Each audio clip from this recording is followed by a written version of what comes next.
Welcome to the Only God Stories podcast, where we believe testimonies are powerful. In this podcast, your faith will be built as we hear from people from all walks of life who recognize the power of God in their lives. To hear more testimonies or for the opportunity to share a story of your own, check us out on our website at onlygodstories.org. Hey everybody, welcome to the Only God Stories podcast. I'm going to be joining with my co-host today, my wife Tiffany Elder, and we are super privileged to be able to have on the show today Brittany Estes. Now, Brittany is a mother of 8. Yes, I said 8. She is an author. She runs marathons. She does anything and everything. I feel like she's a life coach. She does a little bit of everything. And so, Brittany, welcome to the podcast. Thank you. You made me sound way cooler than I am. So I appreciate that. Well, Brittany, I'd love for you to get us started by just give us a little bit of a snapshot for our listeners of who is Brittany. Take us in a little bit of some more information of who you are. Well, you did a great job. I am a mom of 8, and that's really new. We're in the process of adopting my nephew. So for the longest time, it was 7, which is still a lot, a lot of kids. Still a lot. I say after 3, nobody really fully knows how many kids you have. You forget exactly. Yeah, you're like the names. You're like they have more than that. They have a lot. Yeah. Oh yeah. We have many.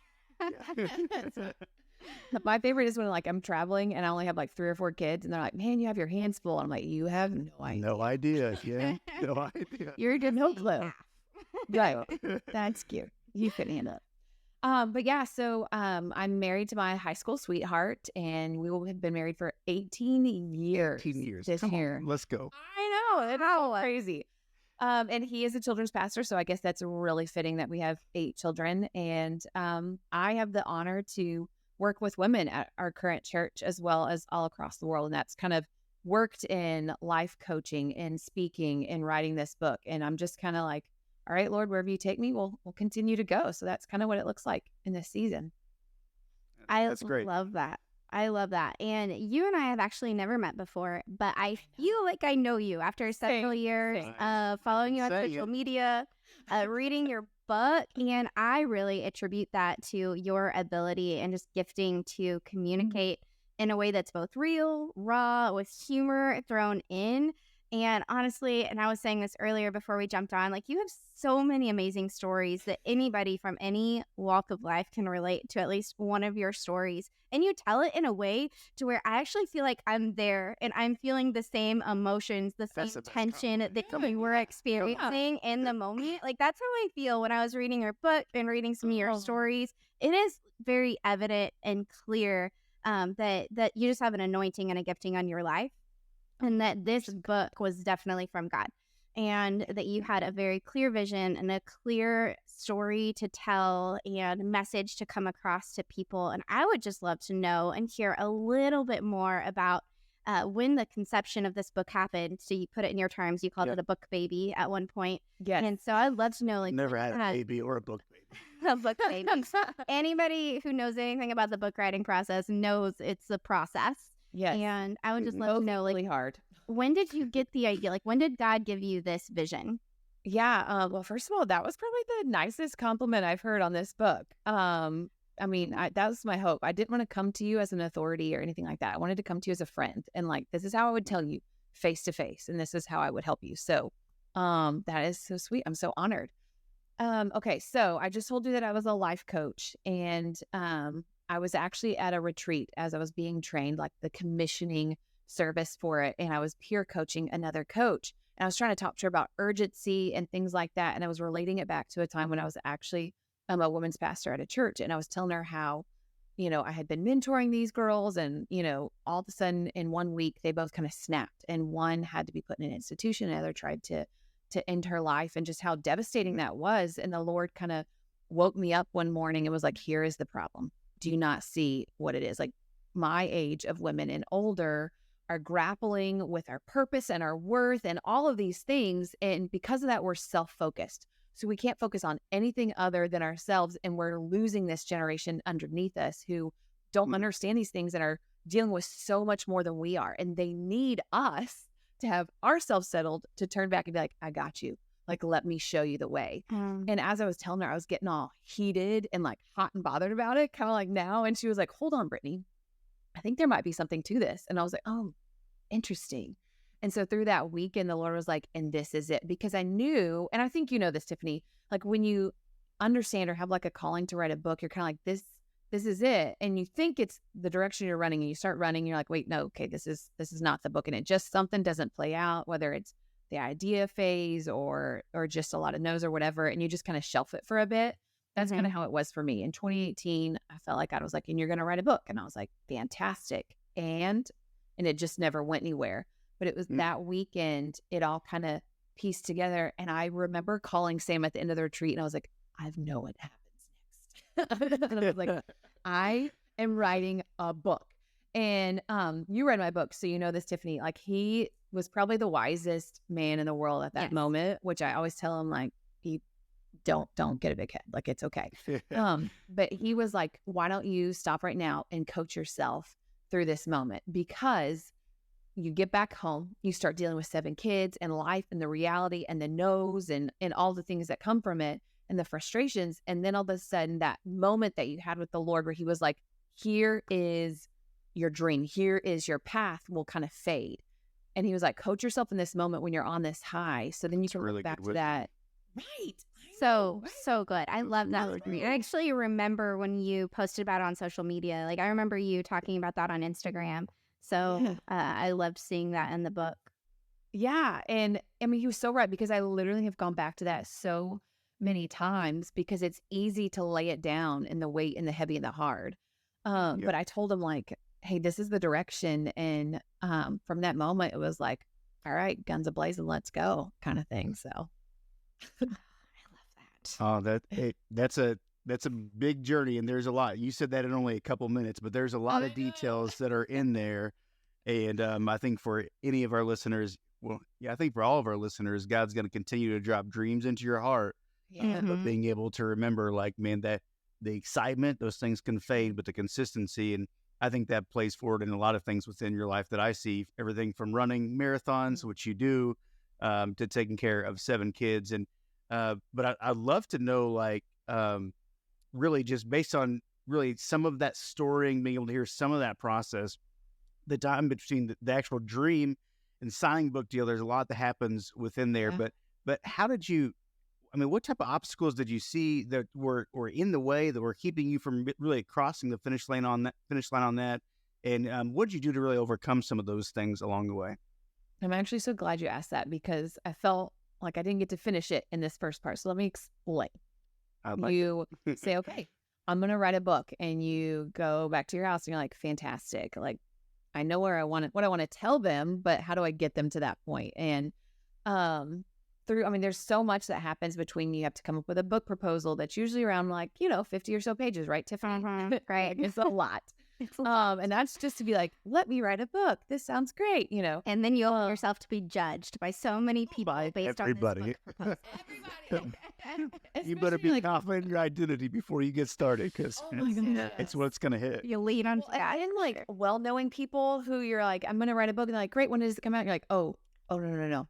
There's not so much to this. That's not how it works. No, it's not how it works.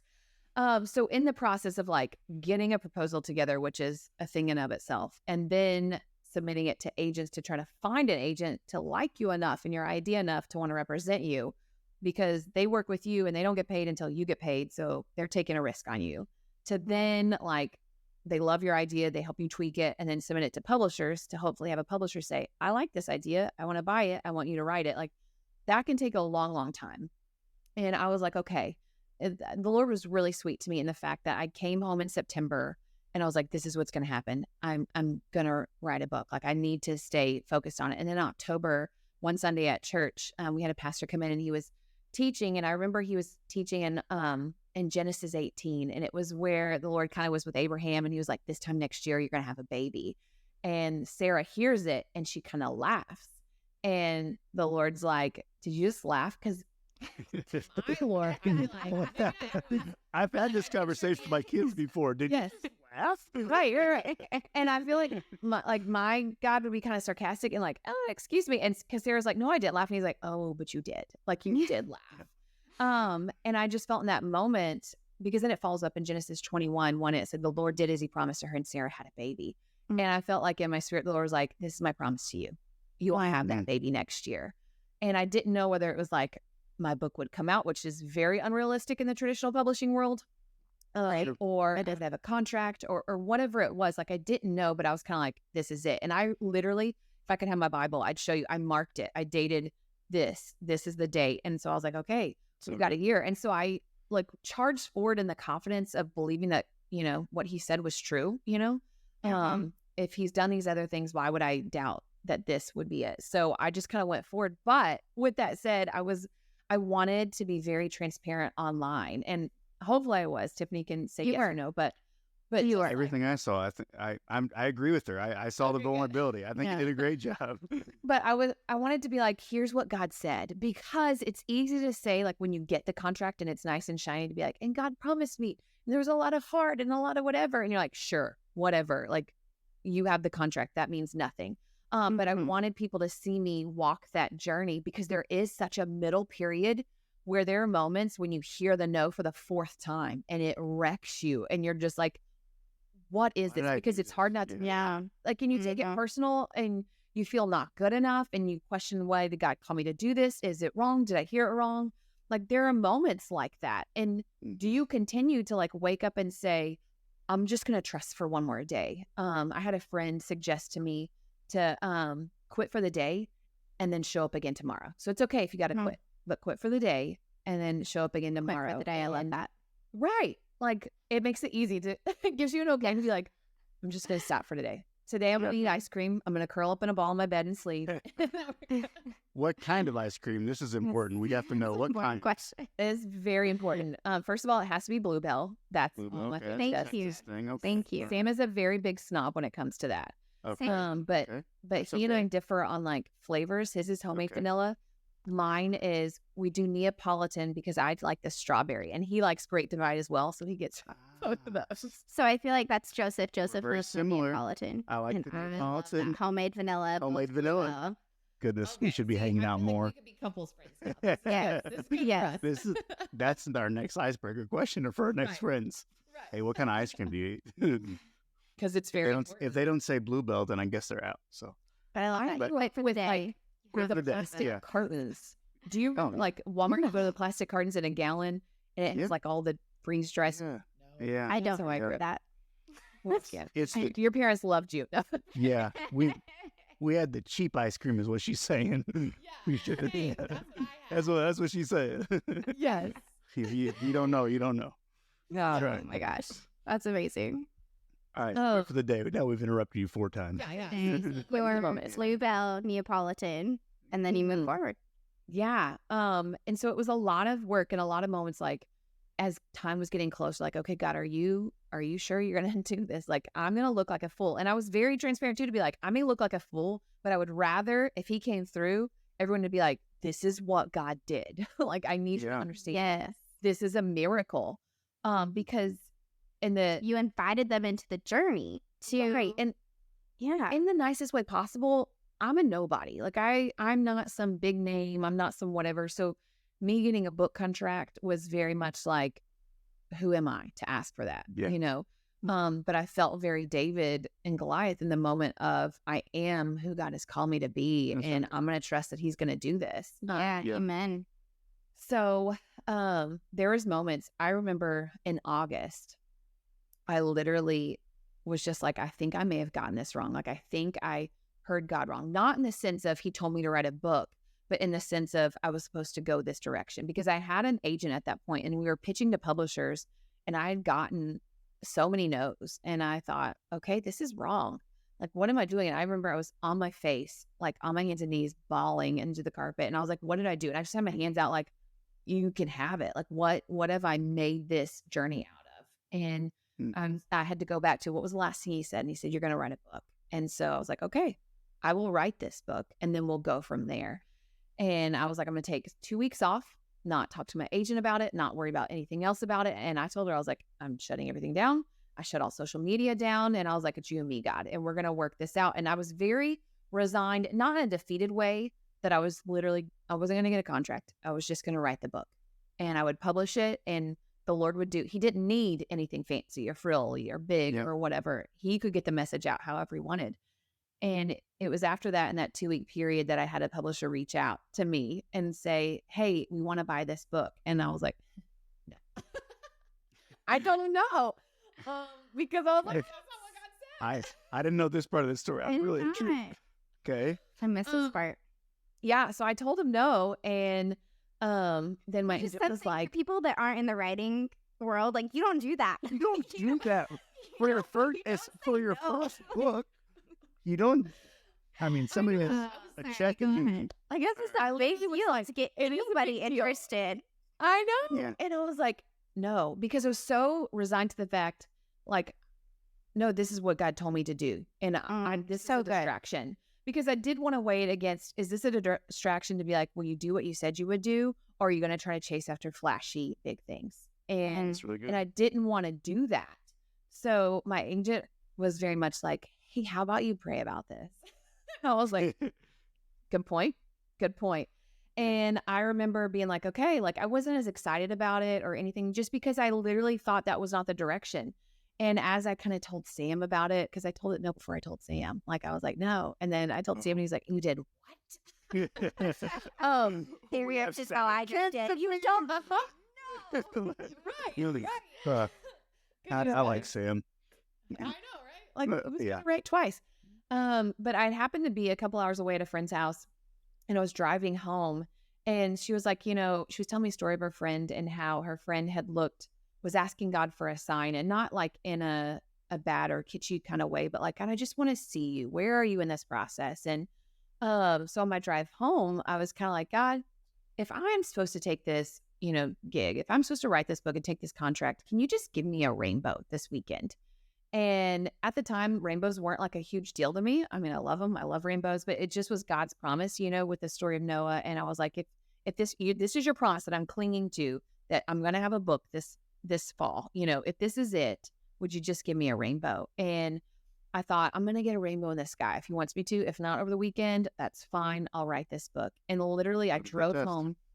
Right. The next morning I woke up and my daughter Penelope came up to me. She was so excited. She goes, Mom, I was going out to the bus one day, and when you were gone, and I saw this pop socket, and I wanted to get it for you because it had a rainbow on it. And I like sat up and I was like, it had a what on it? She was like, it had a rainbow on it.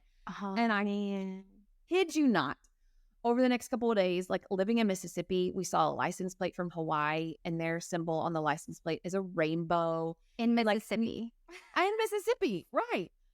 So it's like, this is why they left Hawaii for Mississippi. I'm not sure, but that's okay. Yeah, you went the wrong direction. That's okay. Really? That's okay. I know. That's a story for a different day. Another day. That's an only God story right there. Okay. If it had to have been, because no one made that choice. Yeah. We love the Mississippi fans. All right. Yeah. Yes, we do. But literally I kept, like, I would discount them kind of, like get kind of excited, but then discount it because I was like, I assumed it would be a rainbow in the sky. And I was telling my friend Sunday morning, like, he's shown me all of these rainbows and blah, blah, blah, but I just assumed there'd be one in the sky. And that Sunday, the pastor who we have come every so often was the same one who gave me that word from Genesis. Like, he was preaching that day. He had shown up and he was speaking at church. And I was like, this is so strange. And then I go into kids ministry because, my husband's a kids pastor and I'm a small group leader. And the story that day is the story of Noah.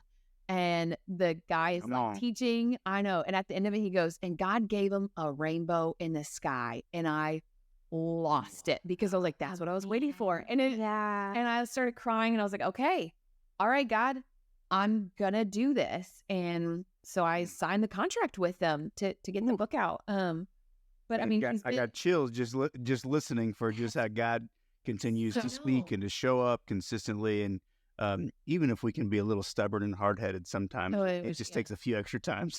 It's me. I think he needs to do that for me. Since then, like, rainbows have become my thing. And so he just shows up every space because that's kind of our connection. I think the biggest thing I love about God is he's so personal.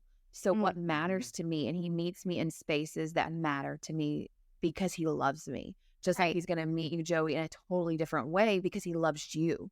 And like, I did a video on my Instagram because I was going to tell everyone that I had gotten a book contract because they had gone on this journey with me. I had a confetti cannon that I had marked book deal that I was going to pop when I had the contract. So I was like, okay, I've got to make a reel because social media. Yeah, So reels were just getting going. You had to jump on it. Yeah, very important. They're Real deal. That's good job. It's a different deal. Yeah.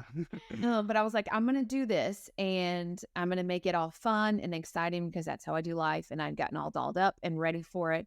And it started to rain and I was so salty. I was like, oh, like I wanted to shoot this off outside and it's raining now and this is horrible. It's messed up. And Sam, or maybe it was one of my kids, they look outside and they're like, there's a rainbow outside because of the rain. And I was like, done. I think it was Sam. I'm going to give credit to Sam. I remember. Okay, that's so amazing. So like I go out there and I'm like, it's raining. So the hair is like mess and the makeup or whatever, but I'm literally dancing in the rain to this rainbow that as we're out there over time, like it gets brighter and then it becomes a double rainbow. And it was just this moment of come on, all of it. Like, okay, God, through all of this, you are in it. Like you are here. And it was just so beautiful. In the literally every time that I think I know the direction, God's like, here's the promise. I don't need you to drive the train there. I'm going to drive it there. We're going to get there. And I just need you to know it's going to be so much better than you had thought and planned, because I could have gone out there and made a silly reel with confetti popping out and it'd be fun and it'd be special. But it turned into something like incredible. It's such a God moment out of my front lawn because and it was a God moment for you, like special, like that's right. But then that everyone got to see because I had told them this story, and so when they got to see the story, I was like, "But do you remember this?" And then look at this rainbow. How crazy is this? So that's so wild. Yeah, it was a long process, and there was a lot of hards, and there was a lot of whatever, but there were so many beautiful moments that it was like, "This is it. This is why I'm showing up." You know. What I loved just about your story, because at the beginning, whenever you were recording that first video, you know, to encourage yourself, that Sam encouraged you to film. And then to that confetti cannon moment under a rainbow, which is just incredible. Like, that's so amazing. I imagine those two moments where I almost thought whenever you were first talking about, whenever you're answering the question, when you first were given this idea by God, I was thinking of the two disciples that were walking down the path and Jesus joins them. And this is after he resurrected, but they don't know it yet. They think he's dead. Right. And their hearts burned within them. It's like they didn't even know it was Jesus, but their spirit knew it was Jesus. Yeah. You know what I mean? And like in those moments, you can feel the fire. Like you said, like I'm getting hot just talking about it. Like you can feel that fire within you. So I'm imagining like experiencing that feeling on both ends, but there's so much in between. There's so much in between those moments. And I would just love to even hear what exactly would you say to somebody who's in between those moments where they are waiting, the space in between, like they've had that on fire feeling and now it's dwindling, because you know those two disciples probably struggled at different points in time in their lives after this. And just trusting that God promised. What would you tell somebody in that period? First of all, I've been there. I've been there a lot, not just in this scenario, but I think that these moments are made by the waiting period.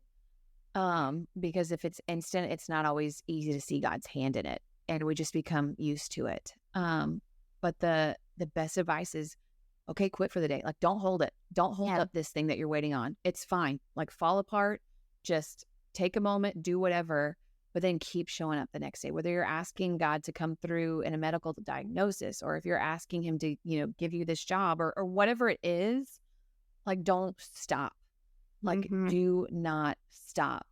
And then also get yourself centered in the word. Like, you have to be in the word and in community, because if I were to be by myself and I were to try to do this on my own, I probably wouldn't have made it. Because it's in those spaces when you're by yourself and you're in those dark spaces that Satan can just start to spin and skew and mess things up. Like, did God really, you know, like in the garden, like, did God really say, are you supposed to write this book? I mean, you're not qualified for this. You're not this or that. And you're like, you're right. I'm not. That's so silly. I shouldn't have done that. But when I'm around people like Sam, my husband, thank God for him. And he's like, well, that's dumb. That's not what's true. Go back and watch your video. You know, like everybody needs a Sam in their life as primary. But a different Sam, not your Sam, but everybody else. They can have their Sam. Yeah, he's very taken. Very He's gonna taken. listen to this podcast and be like, "Oh my gosh, Brittany, you've got way too much." Hey, I'm just giving you a shout out, Sam. I'm saying you're doing a great job, man. He's You're a good great. man. He's a good guy. You're I haven't killing met it. you, Sam, but you're awesome. Yeah. He is. Well, Brittany, there's so much that God's done in your journey and in your story, and we appreciate you for even letting us into that and being able to see just a sliver of how God's really just moving in your life. I guess I'll give you a bonus question because I know that I know that just how much you love to invest into other people, especially even some of the younger women that you're around. And what would you say to just some of our younger listeners that are like, man, I want to do something big in my life. I want to be able to tackle something like a book or something like that, but I just don't really know where to start. What would you even say to that listener?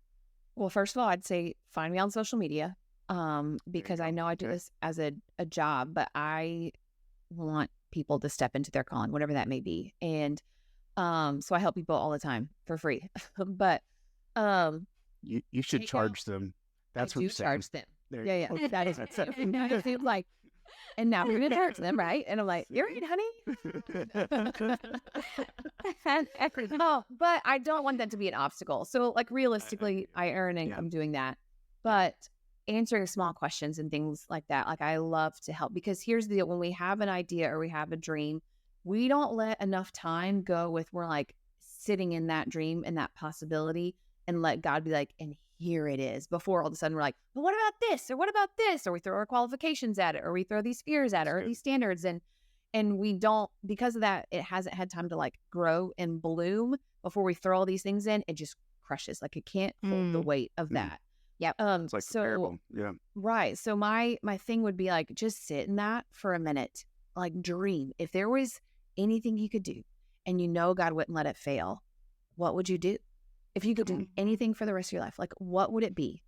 It could be dumb, it could be silly, it could be whatever. And it's not dumb, but we quickly, discredit these things and to just do that and then walk in that for a moment and then invite the Lord to say, okay, what's next?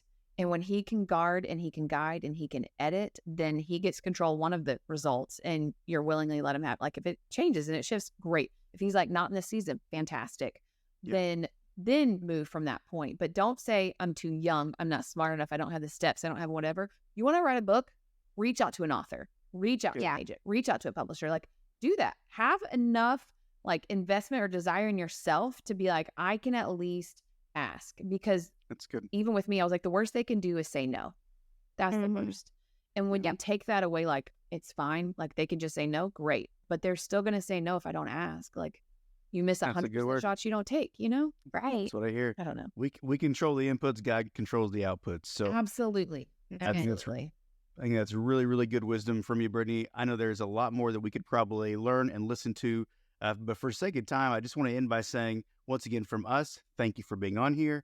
And we'll put all the ways that you can follow Brittany on social media. We'll also give an opportunity, or we'll also link to her book so you can purchase her book as well. The script. Flip the script. We didn't even actually say the name of it.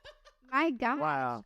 Fail. We were just, it was a long teaser. I have the iTunes version of your book, but I know you have a paper copy in your hand. Do you want to hold that paper copy up? Okay, flip the script. Every word I said, I mean in what I said at the beginning of this book.